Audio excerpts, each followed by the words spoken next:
El día de hoy vamos a continuar con el tema que iniciamos la clase pasada.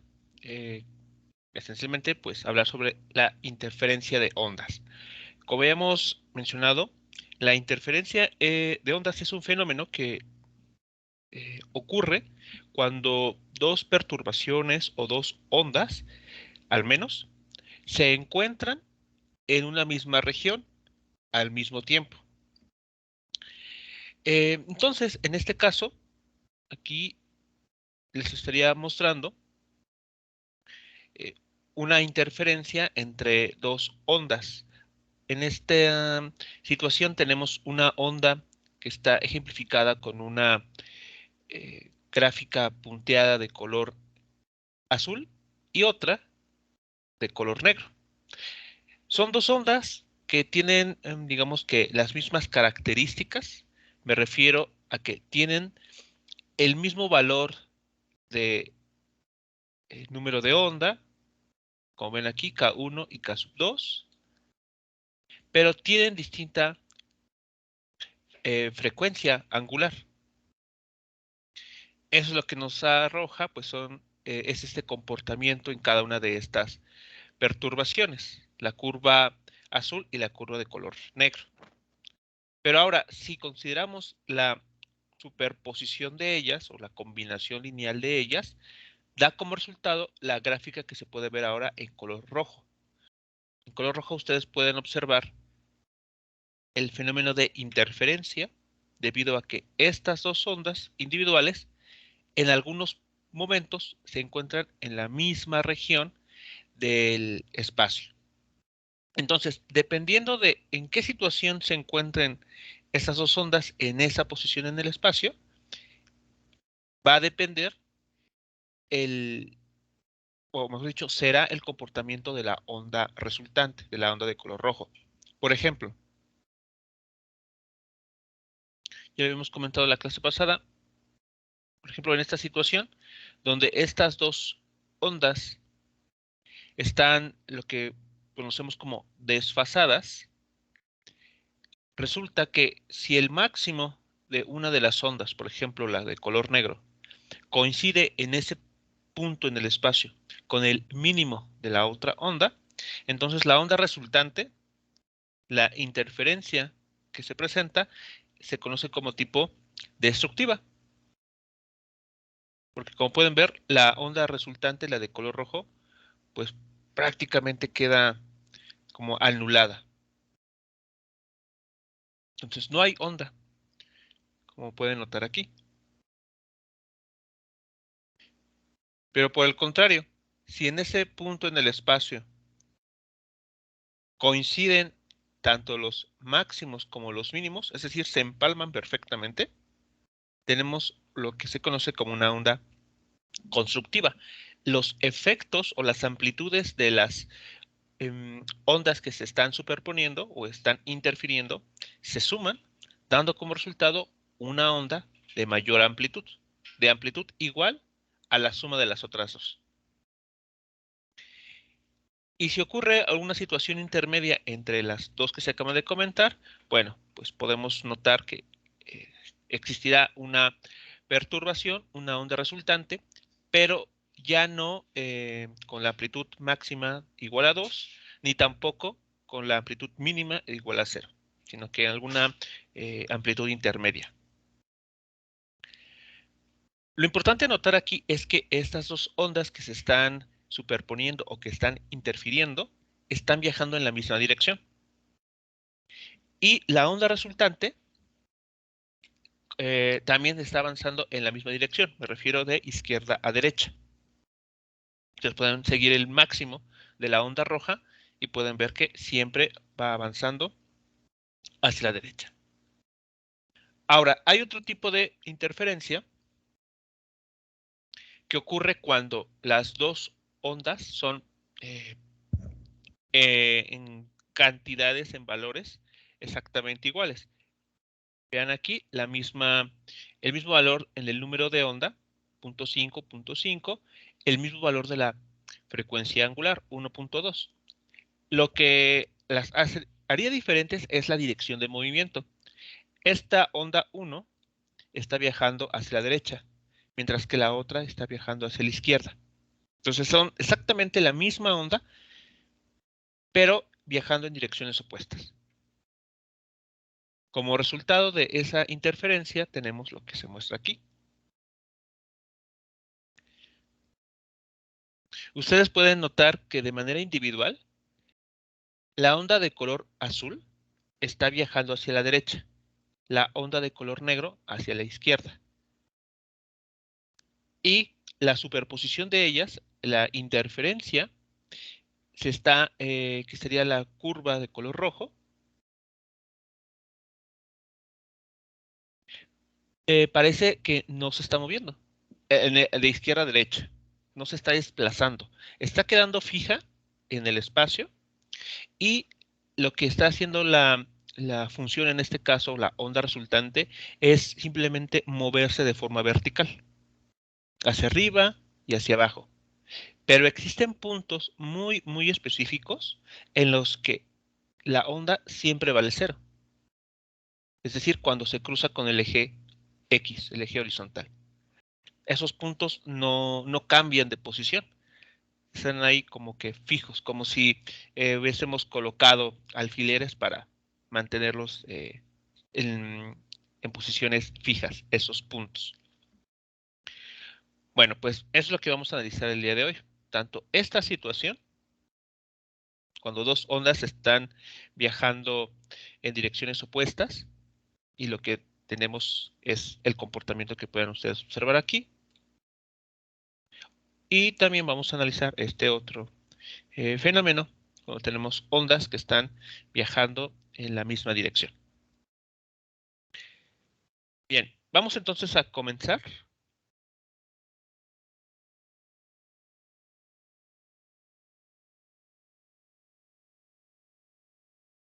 Así que esa va a ser la idea base. Dos ondas con algún perfil, aunque en este caso vamos a concentrarnos en las ondas armónicas, que están viajando en alguna determinada dirección a lo largo de un medio. Entonces, la primera situación a considerar es la siguiente.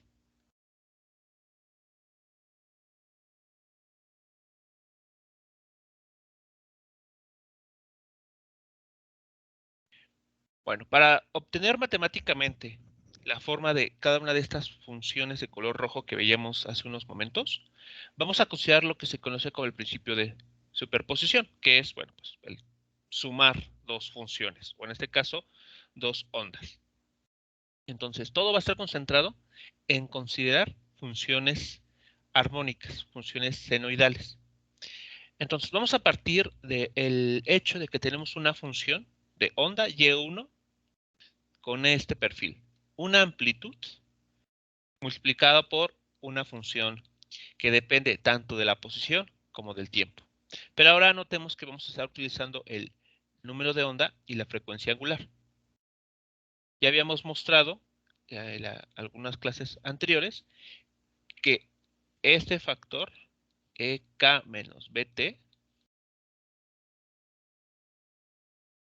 da lugar a K por X menos omega T.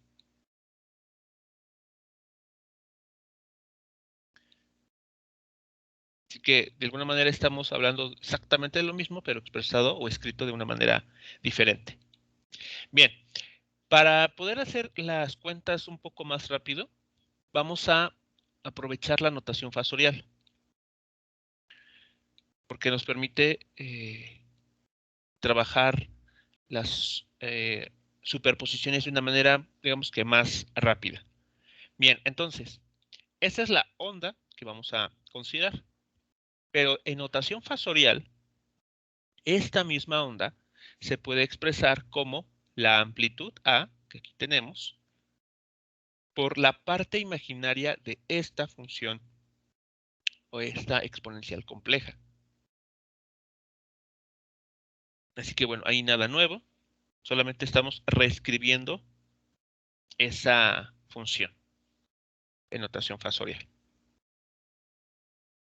Y después vamos a considerar otra onda, una Y2, que tenga las mismas características que la primera, vean, la misma amplitud, la misma, el mismo número de onda, la misma frecuencia angular, a excepción de que esta segunda onda va a estar desfasada. ¿De acuerdo? Este desfase, esta diferencia de fase entre estas dos ondas va a estar dada por esta constante phi. Y por lo tanto, en notación fasorial, esta segunda onda pues se va a escribir casi de manera similar a la que tenemos una línea antes. Y2 es igual a la amplitud por la parte imaginaria de esta función exponencial compleja, donde aquí tenemos el desfase.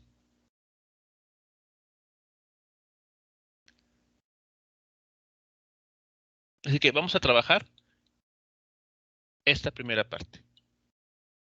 ¿Hasta aquí alguna pregunta o comentario?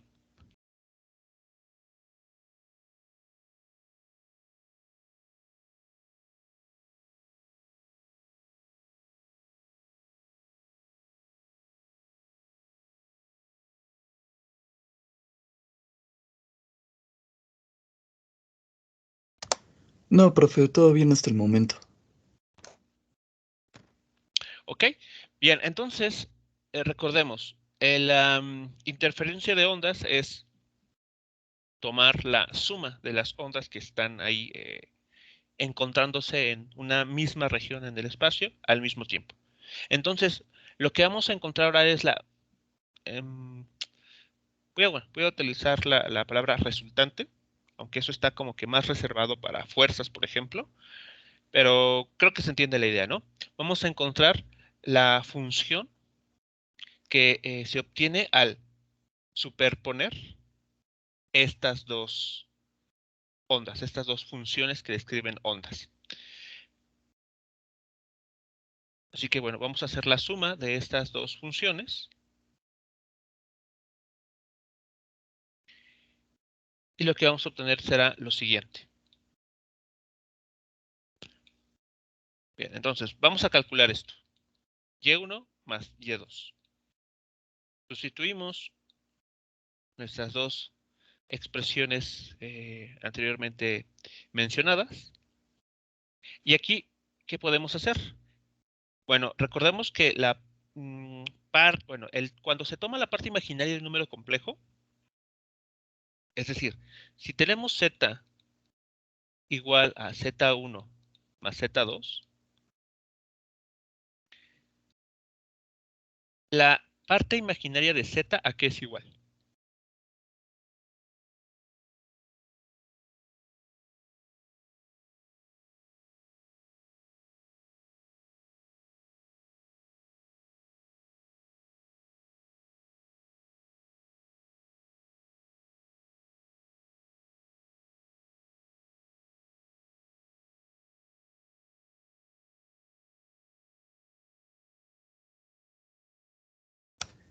¿Sería igual a la parte imaginaria de Z1 más la parte imaginaria de Z2?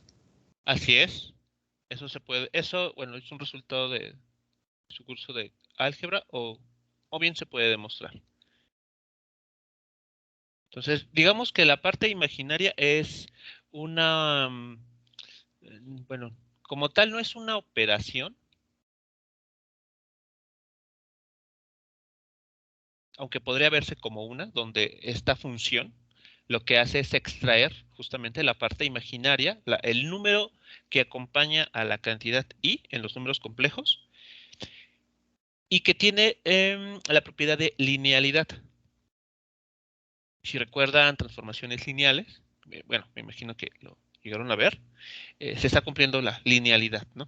Está separando sumas, esta operación. Entonces, vean, nosotros estamos trabajando este lado, ¿lo notan? Estamos trabajando la parte imaginaria de un número más la parte imaginaria de otro. Pero ¿qué nos está diciendo esta igualdad?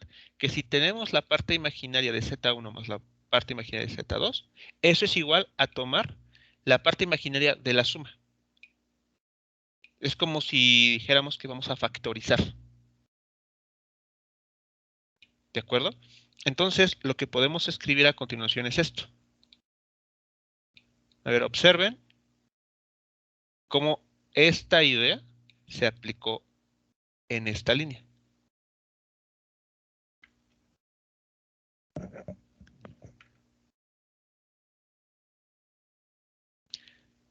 Sí, claro, aquí es claro, entonces lo que se hizo ahí, la justificación está en lo de color amarillo.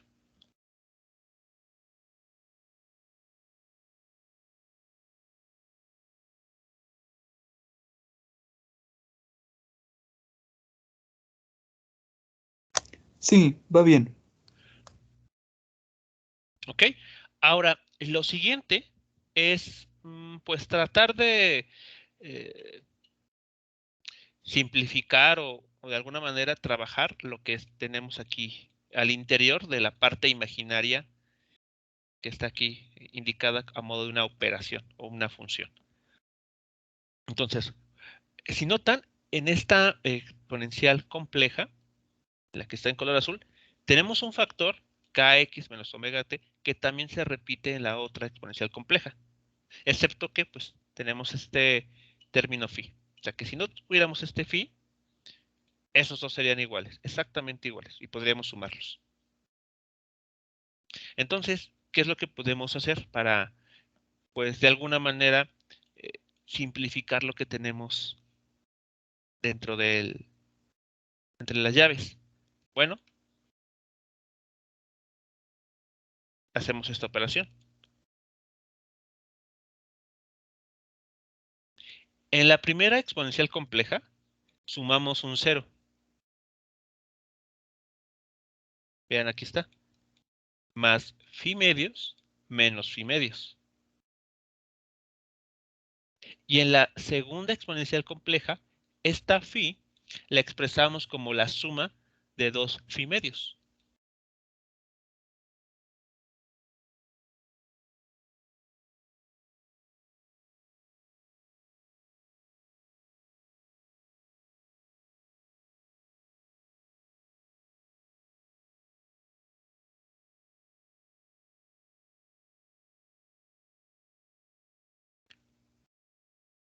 ¿Sí es claro para todos el paso que se acaba de efectuar?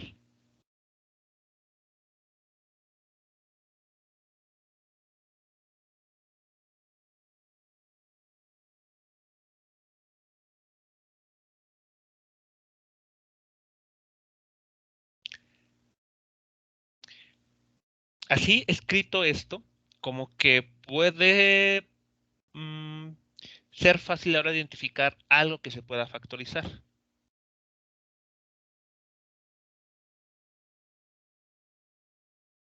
¿Qué podría factorizarse? Escrito de esta manera en esta línea de cálculo.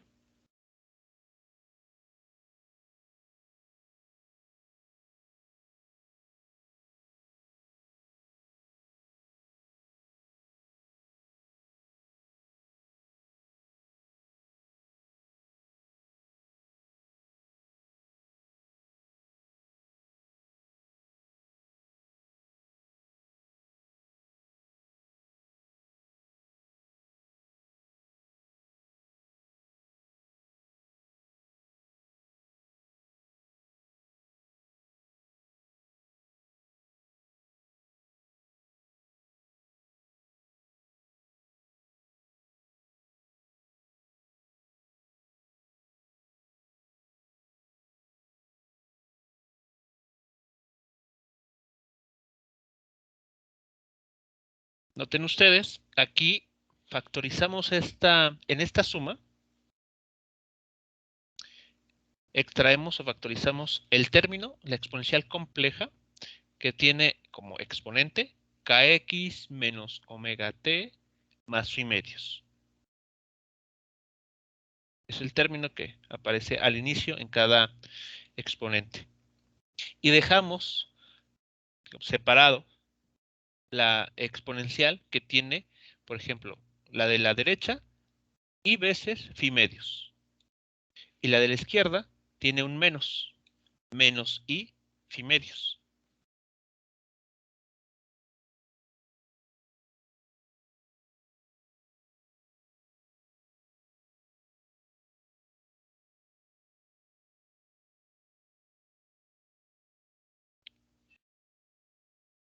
¿Cuál es el siguiente paso que podemos dar para,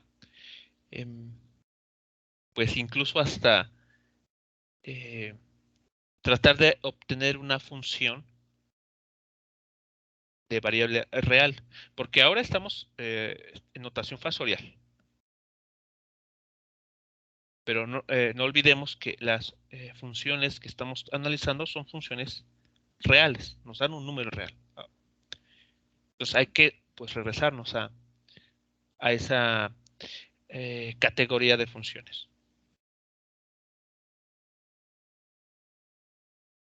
¿Esto a qué es igual? ¿Resulta familiar esta expresión?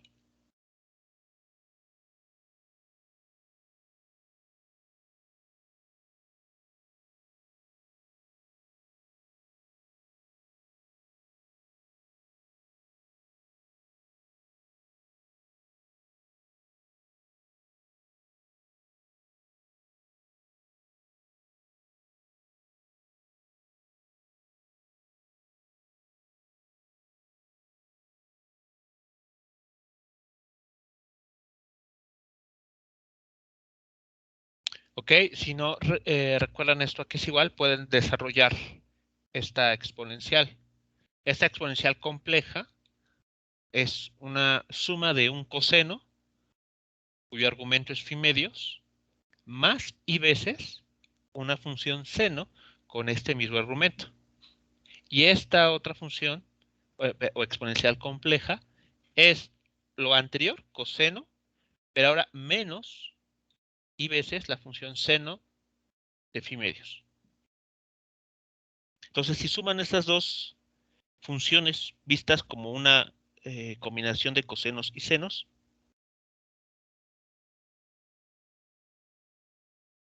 lo que está en color blanco aquí termina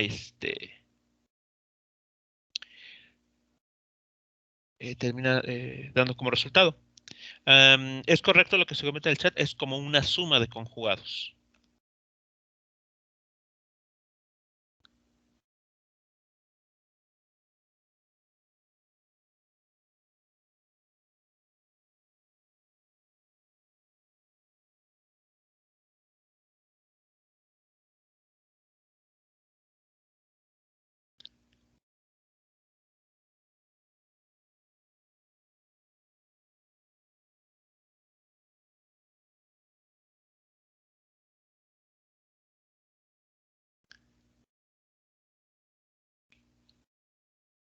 Si tiene un número complejo de la forma A más IB, y si a ese número complejo lo suman con su complejo conjugado,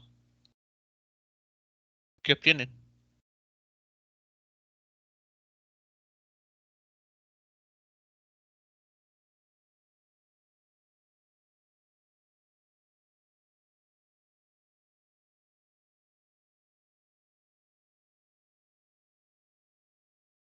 Dos veces la parte real.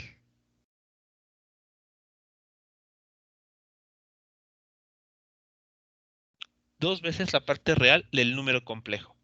Entonces, aquí está un número complejo siendo sumado con su complejo conjugado. Vean, aquí está el menos i. ¿Y cuál es la parte real de una exponencial compleja?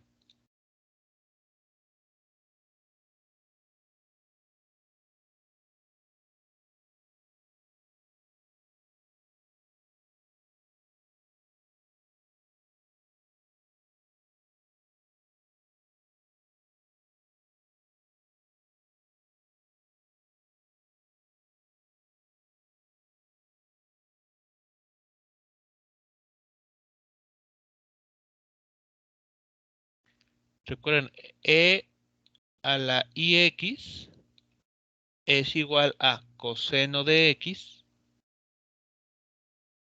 más i veces seno de x.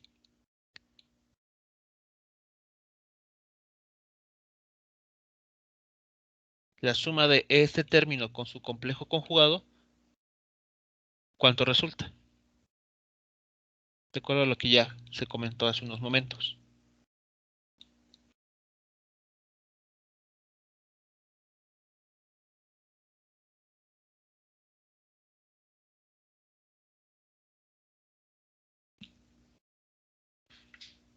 Así es, lo que nos comentan en el chat. Esto que está en color blanco se reduce a 2 veces el coseno de phi medios. Solamente la parte de color blanco. Entonces, nótese que ya estamos obteniendo una función de variable real.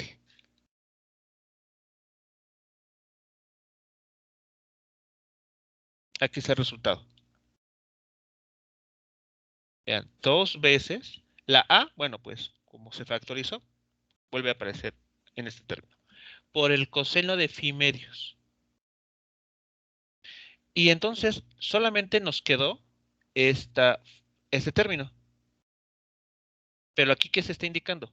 Se va a tomar la parte imaginaria de esta función exponencial compleja. La parte imaginaria, pues, es la función cero.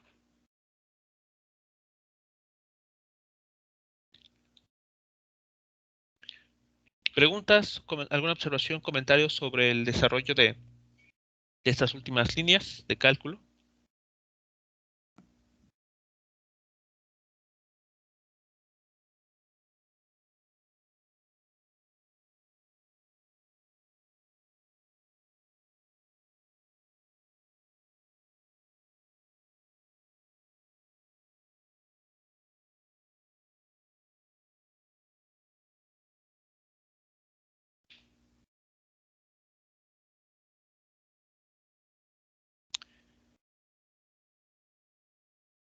Bien, entonces, nótese que, pues,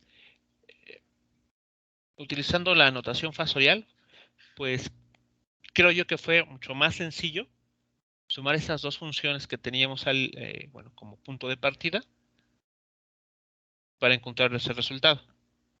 El único que utilizamos fue lo que sabemos de variable compleja, ¿no? Cosas sencillas. La parte imaginaria de un número complejo, eh, recordar que la suma de un número complejo más su complejo conjugado es 2 veces la parte real de ese número complejo. Así que, pues son cosas bastante simples, pero que, bueno, pues nos ayudaron bastante. Bueno, ¿qué es lo que estamos encontrando aquí? Vean, la suma de estas dos ondas se ha escrito de esta manera. Vean que la parte que depende de la posición y del tiempo, es decir, la que nos sigue hablando de una onda, está aquí. Kx menos omega t más un desfase. Un desfase que ya no es el que tenían las otras dos ondas. Es un desfase nuevo, phi medios.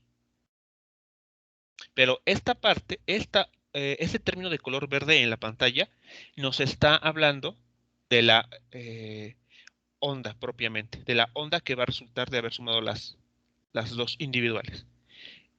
Pero ¿qué encontramos por otro lado? Que esto es la amplitud de esa onda. Vean que aquí no hay dependencia del tiempo. Es una constante. Pero una constante que está en términos del valor de phi. De phi. Entonces, vean lo que vamos a hacer a continuación. Vamos a poder identificar dos casos bastante especiales. Los que ya hemos visto en la animación, en las gráficas, pero bueno, ahora vamos a establecer específicamente qué es lo que está sucediendo. Vean, cuando las ondas están en fase, eso quiere decir cuando phi vale 0, cuando este phi vale 0, la onda resultante tiene el doble de amplitud que las ondas que le dieron origen. Vean, si phi vale 0, este coseno de phi medios se hace 0. Este término que tenemos en la parte de la onda desaparece, también se hace 0.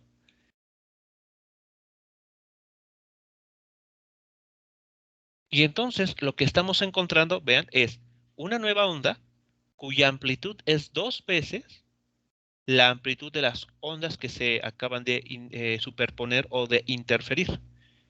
Y va a tener la misma dependencia, la misma forma en el tiempo que esas dos. A ese tipo de interferencia, esa es la que le llamamos interferencia constructiva. Cuando las ondas que se están superponiendo o están interfiriendo están en fase.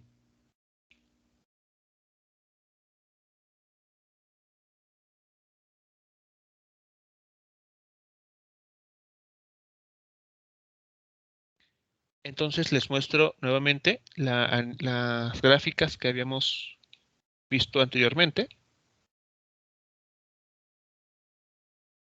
Así que serían estas. Vean, aquí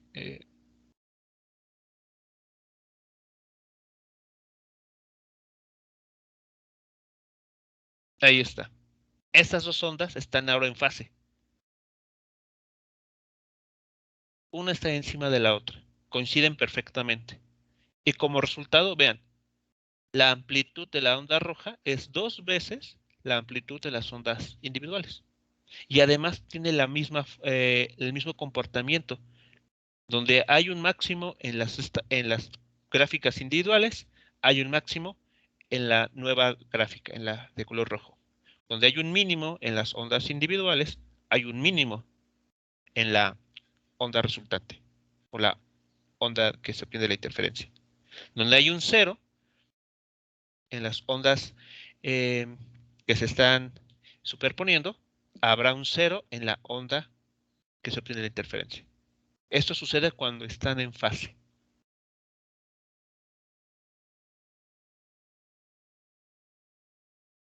¿Hasta aquí todo bien? Sí, vamos siguiendo la idea de lo que está sucediendo.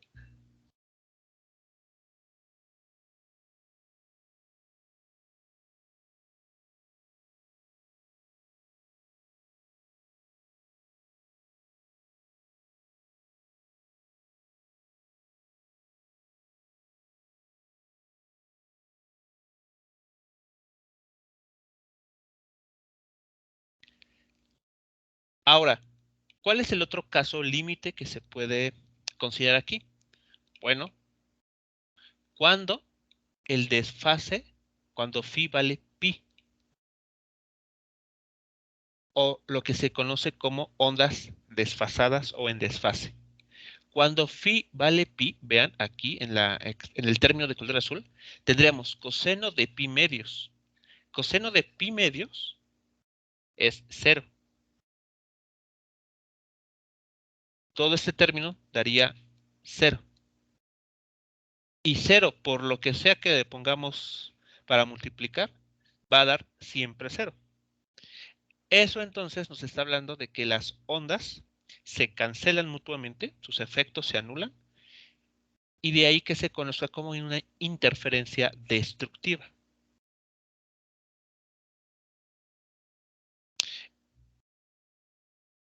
Regresamos a la gráfica de hace unos momentos. Ahora veamos esa situación.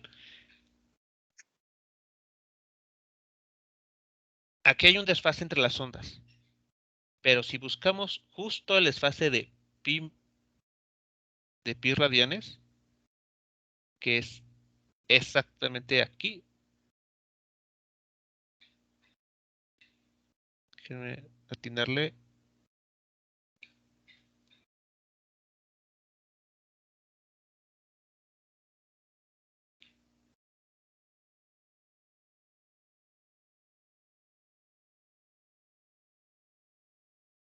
Más o menos por ahí. Pueden ver que cuando las ondas están en desfase, cuando hay es decir, cuando phi vale pi radianes, sucede que el máximo de una onda coincide con el mínimo de la otra. Y entonces, si tenemos una amplitud con signo positivo y una amplitud que vaya hacia abajo, entonces 1 centímetro más menos 1 centímetro, eso da 0. Por eso aquí vemos que la amplitud comienza a decrecer, a hacerse 0. Y así en cada punto. Ustedes toman cualquier pareja de puntos a lo largo del eje X y entonces evalúan qué sucede con la onda de color azul, qué sucede con la onda de color negro, y verán que van a tener el mismo valor, la misma cantidad numérica, pero con signo distinto. Entonces, al sumarlas, eso les va a dar un 0.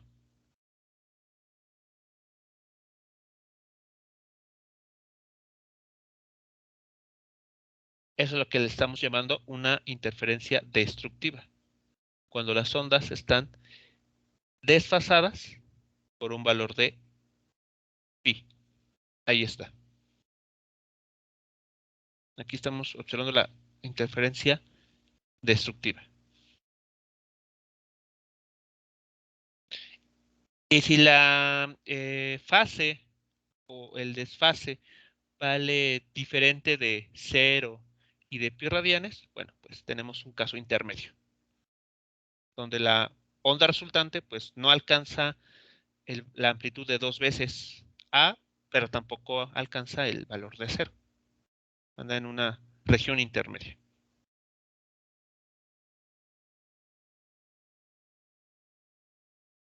¿Vale? Entonces, eso es lo que estaríamos pues ya aterrizando con esta ecuación.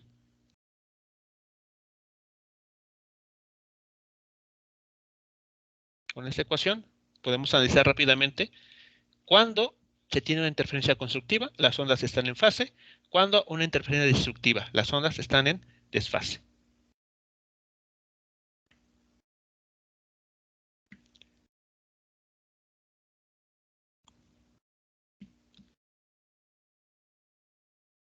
¿Hasta aquí alguna pregunta o comentario?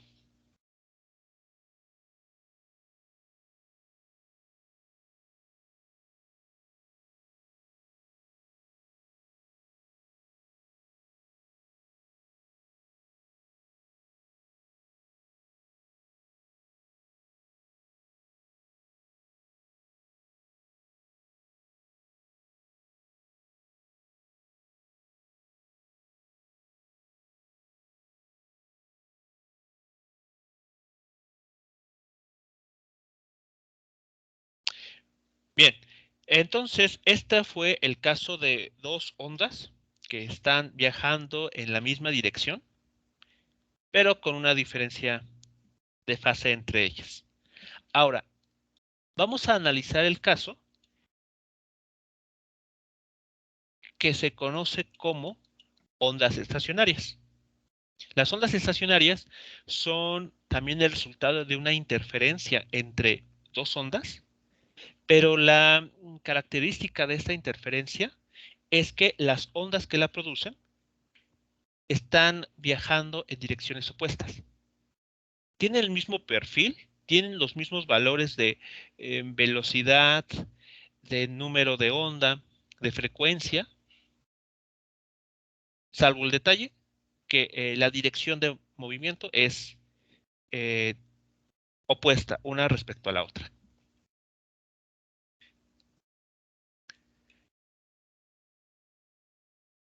Bien, entonces para poder entender esto, podemos nosotros imaginar la situación de una cuerda tensa que está sujeta en sus extremos.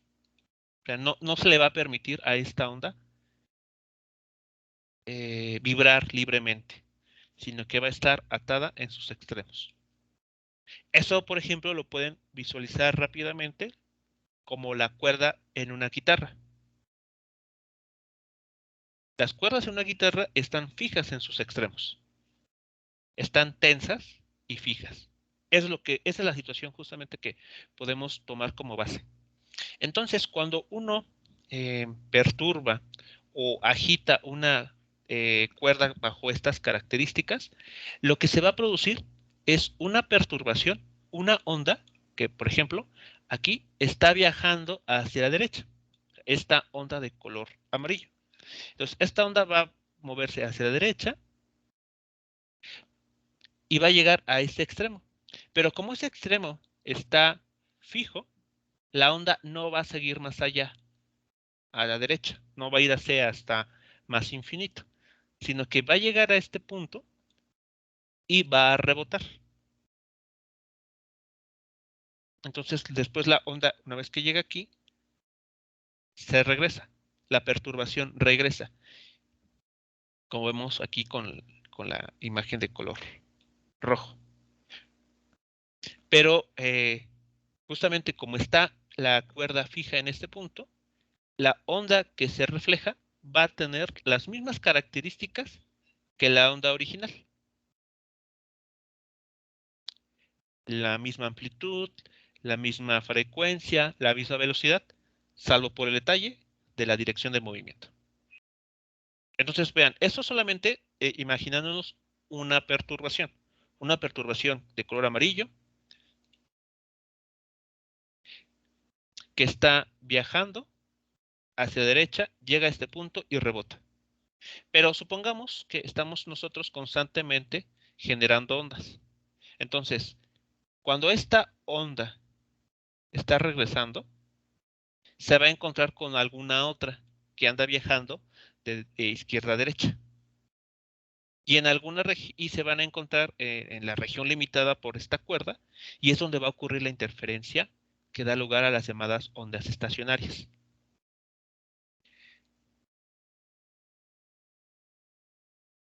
¿Vale? Entonces la idea aquí es, conforme la cuerda está vibrando, va a haber ondas que van a estar viajando en ambas direcciones. Entonces, alguna onda que está viajando hacia la derecha va a interferir con una onda que esté ya regresando, que esté moviéndose hacia la izquierda.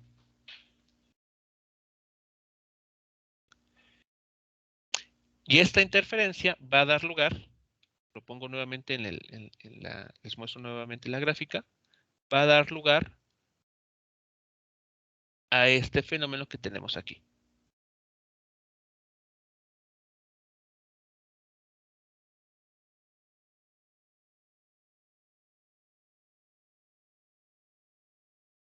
La cuerda, lo que va a estar haciendo, lo que nosotros vamos a poder visualizar, es lo que está en color rojo.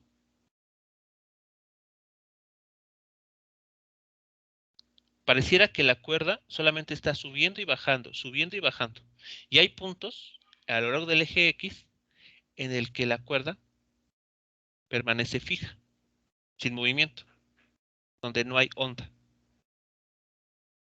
De ahí el nombre de onda estacionaria, porque no está, si ven, no está viajando a la izquierda o hacia la derecha.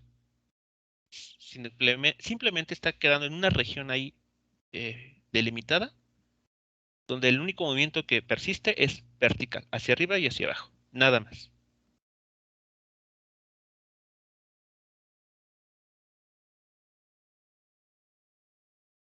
¿Todo claro hasta aquí con estas ideas?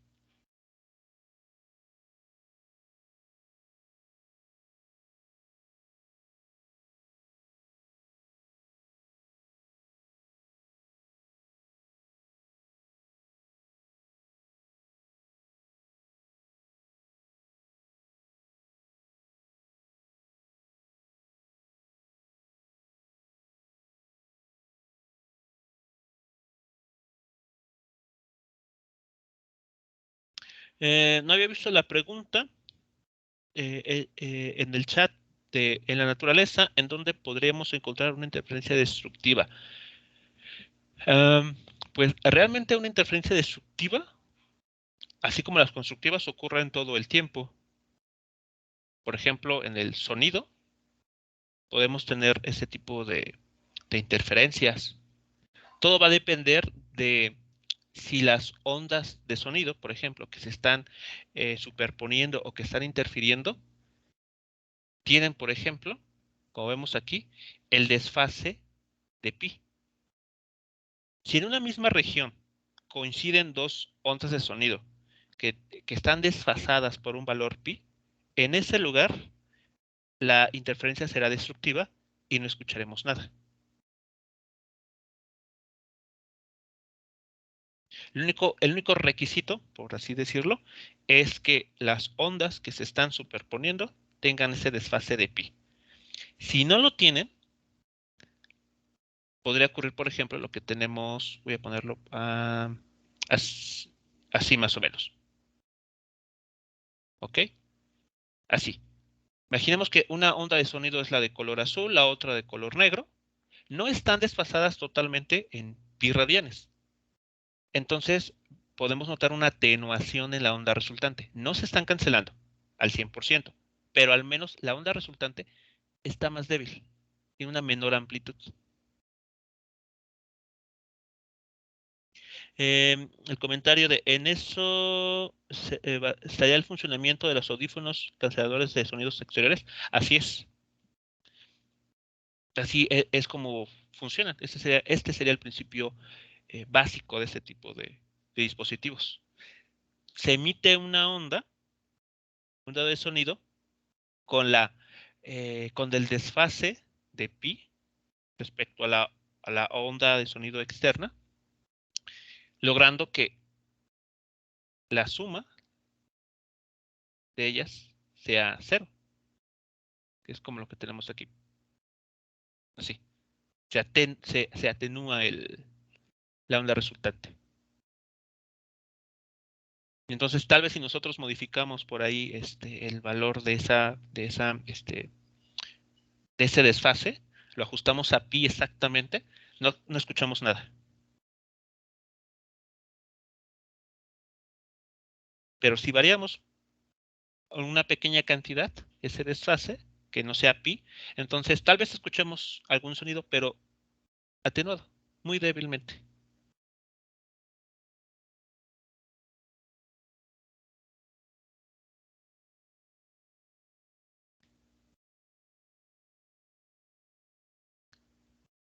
¿Vale? Entonces, bueno, eso es lo que sucedería en este tipo de dispositivos. Retomando la pregunta de si en la naturaleza podemos encontrar interferencias destructivas. La realidad es que sí. Y si no, de interferencia destructiva al 100%, al menos sí una donde la onda resultante tiene una menor amplitud que las ondas que interfirieron.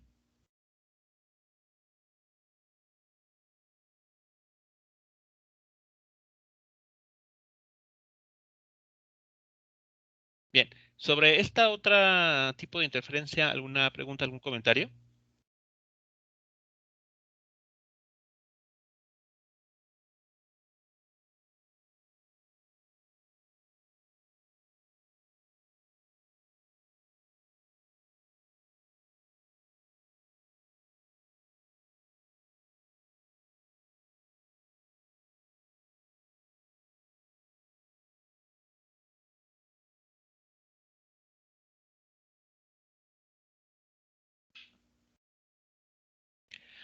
Bien, vamos entonces ahora a obtener una expresión matemática que pues, nos permita describir este fenómeno. Para que pues veamos por qué estas ondas, la de color rojo, no está desplazándose. Aunque las dos ondas que se están superponiendo o interfiriendo sí lo hacen. Bueno, entonces vamos a proceder de forma similar al caso anterior.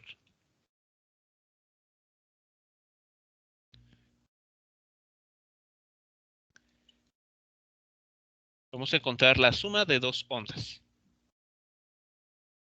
El requisito aquí entonces es considerar dos ondas senoidales que estén viajando en direcciones opuestas. Ese es el requisito nada más. Que sea el mismo perfil, las mismas características de velocidad, de frecuencia, de número de onda, excepto por la dirección. Entonces vamos a considerar que la primera onda va a ser esta. Una onda que, como pueden notar por el signo, está viajando hacia la derecha. En notación fasorial, eso lo escribimos así.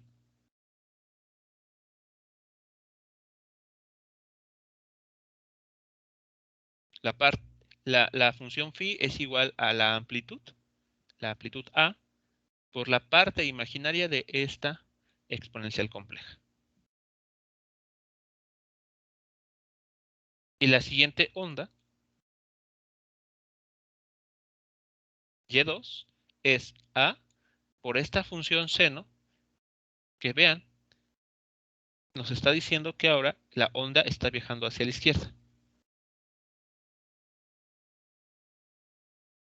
Y en notación factorial, bueno, se escribiría de esta forma.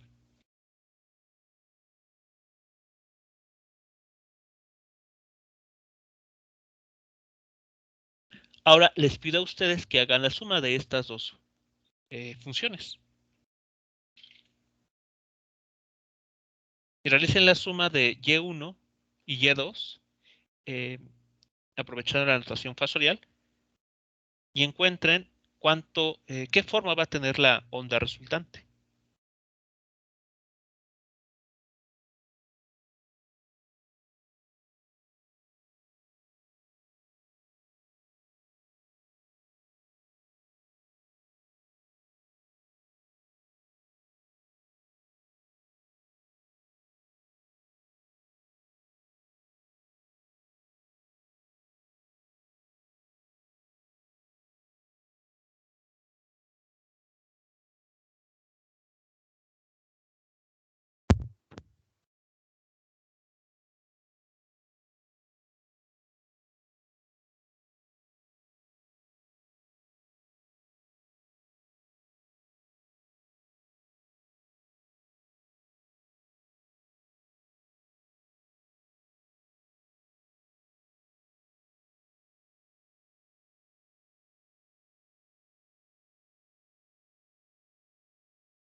Bien, ya se tiene la suma de estas dos funciones, de estas dos ondas.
La suma de estas dos funciones se puede encontrar pues, rápidamente haciendo algunos pasos similares al caso anterior. Tenemos dos números complejos que se están sumando. Bueno, particularmente estamos hablando de la parte imaginaria de dos números complejos que se están sumando. Entonces ahí podemos aplicar la linealidad de esta operación, de la parte imaginaria, y eso nos lleva a este resultado. Esa es la forma que va a tener la onda resultante. Y aquí uno puede notar por qué razón la onda resultante no está moviéndose a lo largo del eje X. Como pueden notar, o habíamos dicho nosotros, que una onda que iba a estar dependiendo de la posición y del tiempo de esta manera. Voy a poner...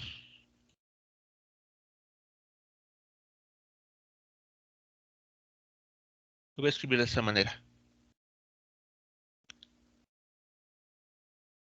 K menos BT. Esa era la dependencia que habíamos visto hace tiempo para describir una perturbación que está viajando hacia la derecha, o bien, si está viajando hacia la izquierda, va a tener esta dependencia.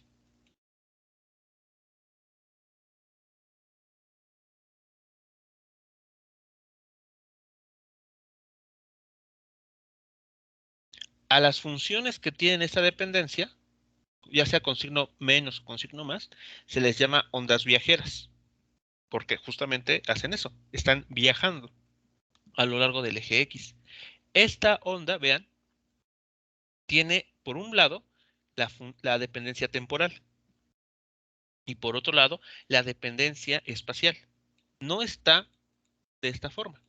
Por lo tanto, no es una onda viajera.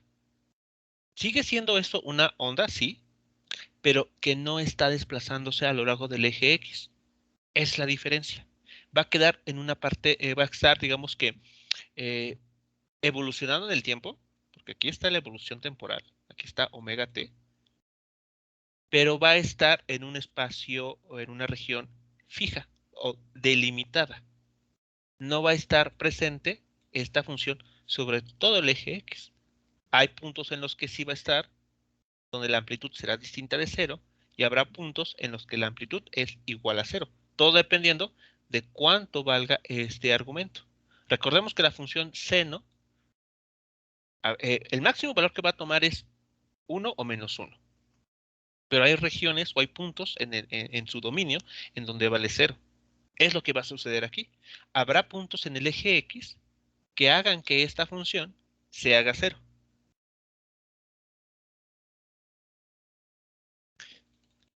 Entonces, como estas ondas no están viajando, de ahí el nombre de ondas estacionarias.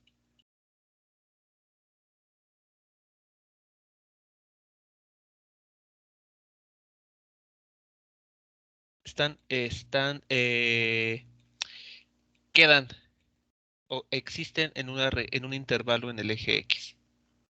Entonces, si analizamos este resultado,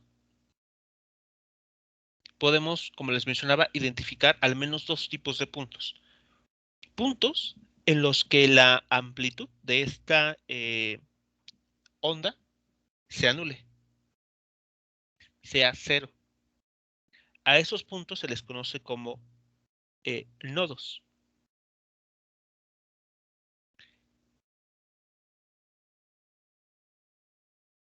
A los puntos en el eje X en los cuales ocurre una interferencia destructiva, se le conocen como nodos. Ahí la cuerda está quieta. Y la manera de encontrar esos puntos está dado por esta eh, propiedad o condición. Para que esta función sea cero, lo que tiene que pasar es que esta función seno de kx tiene que ser cero. Y para que eso suceda, k por x tiene que ser un múltiplo de pi. Ya sea que sea 0pi, pi, 3pi, 4pi, etcétera. Estos valores hacen que que la función seno sea cero. Entonces, despejando de esta condición, tenemos esto. X se va a anular cuando se cumpla eso que tenemos aquí. Y si recordamos lo que hemos mostrado anteriormente, que K es igual a 2pi entre lambda, vean que aquí está quedando pi sobre K. Entonces, de esta ecuación que nosotros ya habíamos trabajado, que habíamos mostrado, podemos despejar, ¿no? Y queda pi medios es igual a pi entre K. De ahí que hagamos esa sustitución.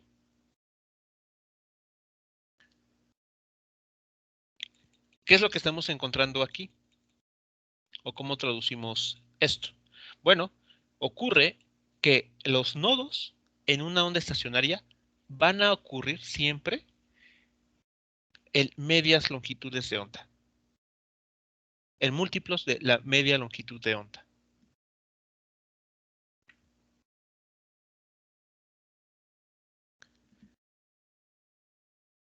Si echamos un vistazo a la imagen de hace unos momentos, a la gráfica,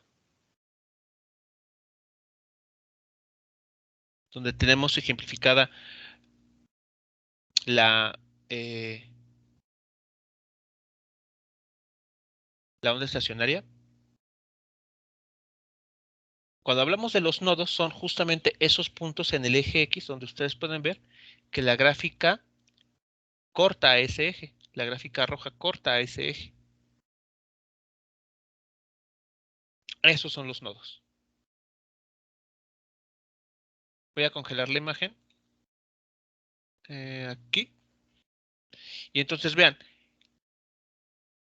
en este origen, en el origen de este sistema de coordenadas, aquí tenemos el inicio de la longitud de onda.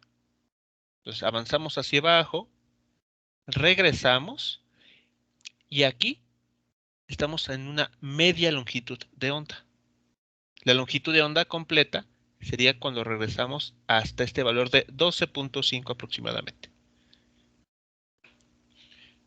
Pero esta sección, ese primer valle,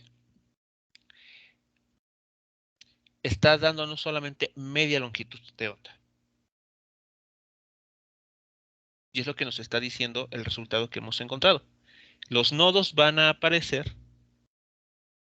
en múltiplos de media longitud de onda. Aquí es el primer nodo, media longitud de onda. Aquí está el segundo nodo, 2 veces media longitud de onda. El siguiente nodo, 3 veces media longitud de onda. Y así sucesivamente.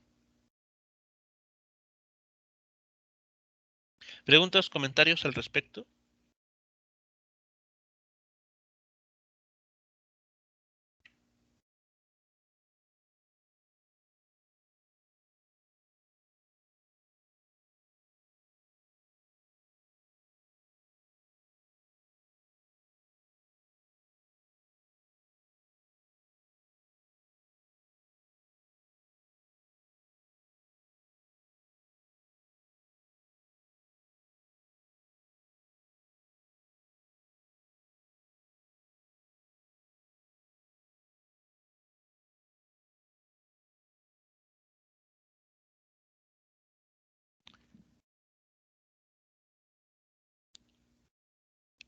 Ahora podemos considerar el otro caso, es decir, cuando esta función alcanza su valor máximo.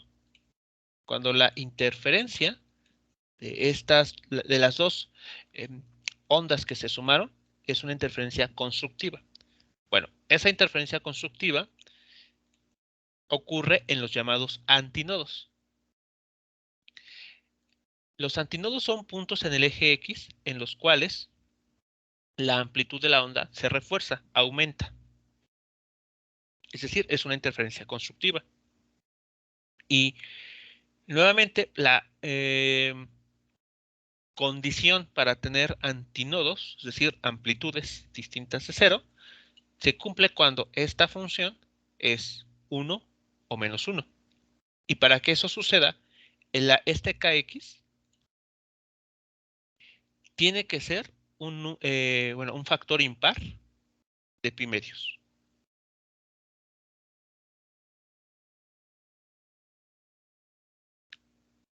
Pi medios, 3 pi medios, por ejemplo, hablando del círculo unitario, o sea, los primeros dos valores. Tendremos después 5 pi medios, 7 pi medios, 9 pi medios, y bueno, etcétera. Entonces, de esta ecuación, de esta condición, despejamos el valor de x, que sería lo que tenemos aquí, y nuevamente vemos que aparece pi entre k. Eso ya vimos que es igual a lambda entre 2.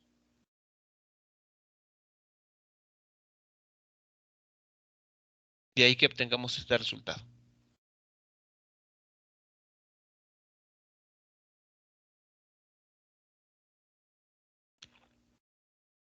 Así que los antinodos, los puntos en el eje X en los que vamos a tener una amplitud distinta de 0, van a ocurrir en este factor de la longitud de onda. Bueno, de media longitud de onda. A un cuarto por ejemplo, el primer valor sería n igual a 0, sería en un cuarto de la longitud de onda. El siguiente sería en 3/4 de la longitud de onda, cuando n vale 1.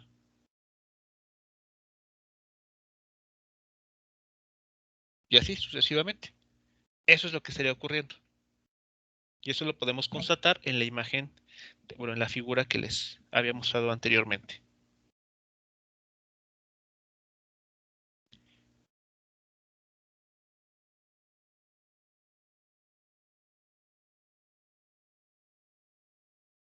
Entonces, ¿qué es lo que estamos encontrando aquí?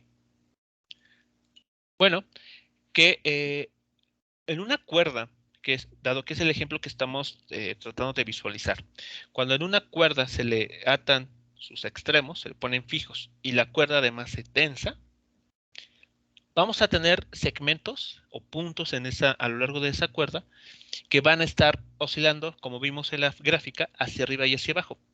No van a estarse desplazando de forma lateral, van a estar solamente moviéndose hacia arriba, hacia abajo.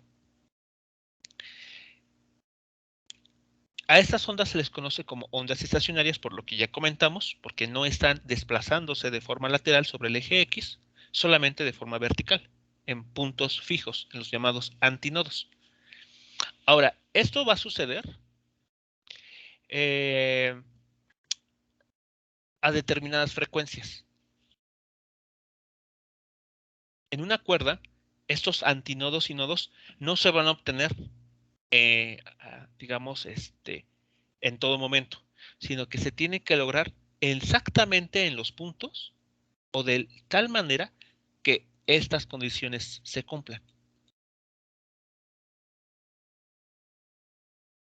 A esas frecuencias donde observamos estos comportamientos se les conocen como frecuencias naturales o de resonancia. Y eso es justamente lo que tal vez los que saben de música llaman como los famosos armónicos.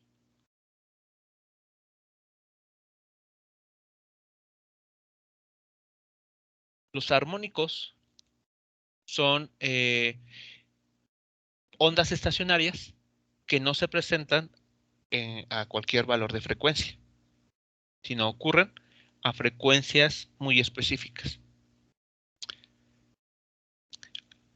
Lo que les voy a mostrar a continuación es la imagen o un gráfico de cómo se vería en una cuerda de guitarra, por ejemplo, una onda estacionaria. Aquí estoy considerando una cuerda de longitud 10 metros y una onda estacionaria. Eso sería el primer armónico.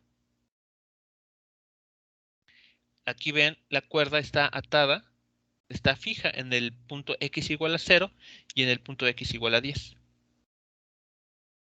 Entonces, si tenemos una superposición de ondas tales que su frecuencia sea la adecuada, vamos a obtener como resultado una nueva onda, una onda estacionaria, que como pueden ver, solamente está subiendo y bajando. Y solamente tiene un antinodo.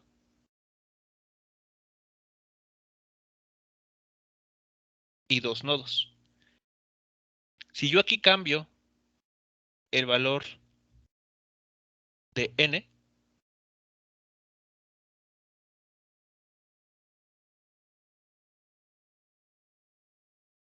voy a ponerle ahora 2.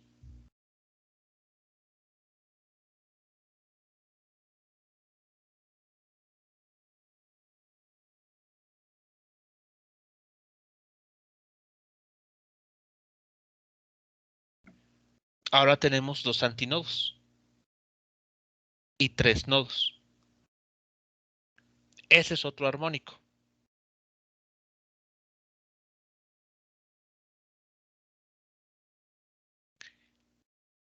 Si ahora incremento y pongo n igual a 3,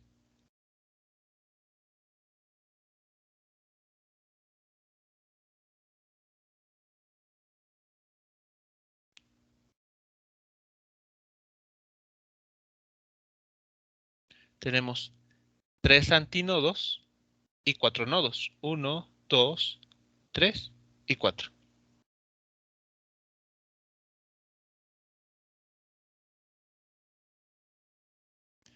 Esto es lo que sucede o lo que podría llegar a suceder en una cuerda de guitarra.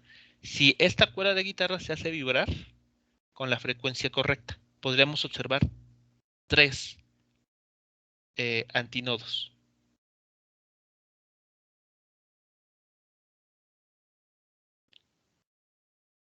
Bueno, para finalizar esta parte, voy a mostrarles el siguiente video, donde se muestra experimentalmente cómo, con ayuda de una cuerda y de un motor, se pueden obtener ondas estacionarias.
Bien, jóvenes, pues eso es lo que consiste las ondas estacionarias. La siguiente sesión que tengamos, bueno, vamos a comentar justamente cuál es como se muestra en el video incluso, la razón o mejor dicho, la relación que tiene la longitud de la cuerda con la aparición de estas ondas estacionarias en este tipo de medios. hablando de una cuerda, ya sea de guitarra, de algún otro instrumento musical, pero también las ondas estacionarias se pueden presentar en instrumentos de viento. Por esa razón, por ejemplo, una flauta tiene distintos orificios que al ir tocando alguna melodía se van cerrando esos orificios, porque lo que se está haciendo es aumentar o quitar los nodos. De esa manera, pues cuando uno sopla en la guitarra, puede obtener las llamadas notas musicales. ¿Preguntas, comentarios sobre lo visto en el caso de las llamadas ondas estacionarias?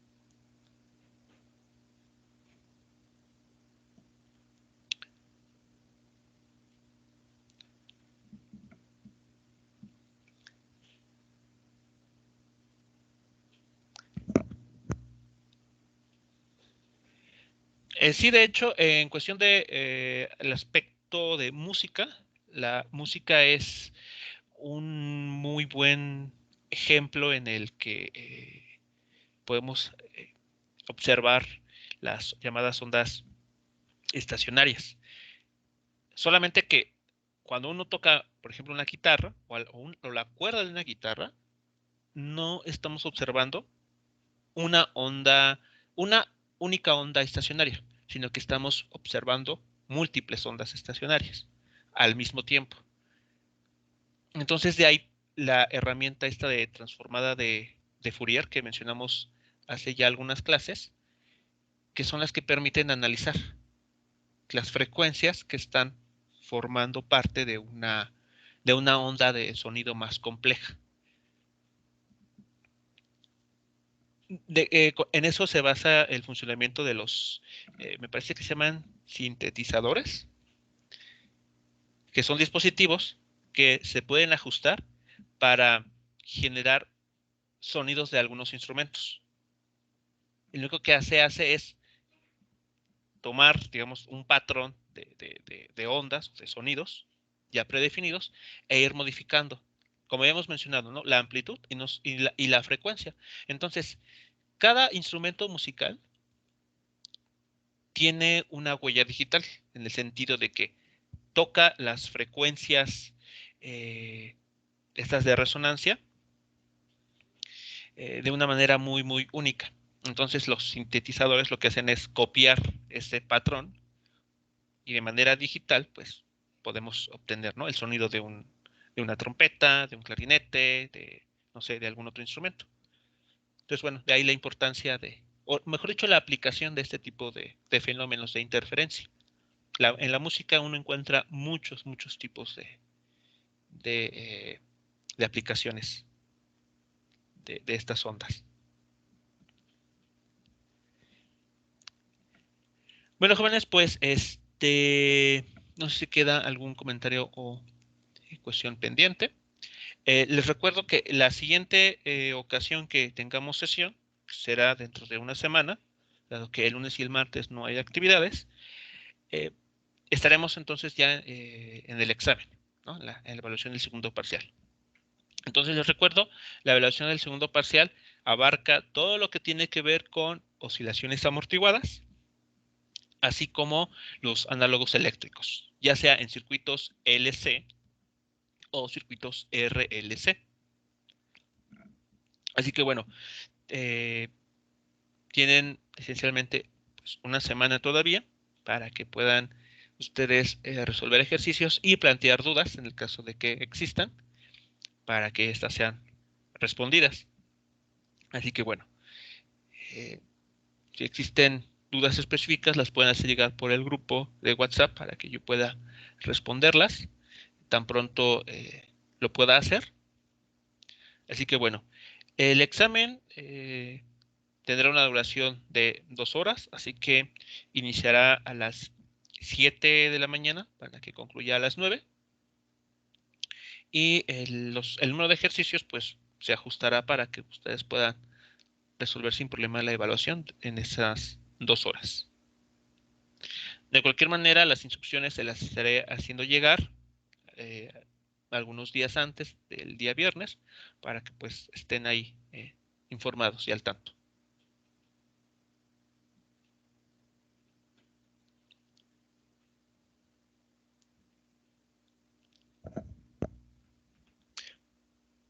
Bueno, jóvenes, si no hay algún otro comentario o pregunta por parte de ustedes, pues nos escuchamos dentro de una semana. Que tengan excelente día, excelente fin de semana. Hasta luego.